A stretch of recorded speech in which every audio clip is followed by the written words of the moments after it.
ಅಗ್ನಿಯು ಮಳೆಯಾಗಿ ಆತ್ಮರ ಅನುಭವ ಸ್ಪರ್ಶ. ವಚನವ ಆಲಿಸಿ ಧ್ಯಾನಿಸುವವರಿಗೆ ದೇವರ ವಾಕ್ಯದ ಸ್ಪರ್ಶ. ಸ್ತುತಿಸಲು ಸುರಿಯಿತು ಅಗ್ನಿಯು ಮಳೆಯಾಗಿ ಆತ್ಮರ ಅನುಭವ ಸ್ಪರ್ಶ.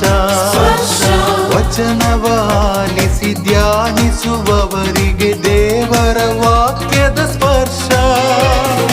ಎಲಿಯನು ಪಡೆದಂತ ಸ್ಪರ್ಶ, ಮೋಶೆಗೆ ಲಭಿಸಿದ ಸ್ಪರ್ಶ. ಎಲೀಶ ಪಡೆದ ಸ್ಪರ್ಶ, ಯೇಸುವೇ ದಿವ್ಯ ಸ್ಪರ್ಶ.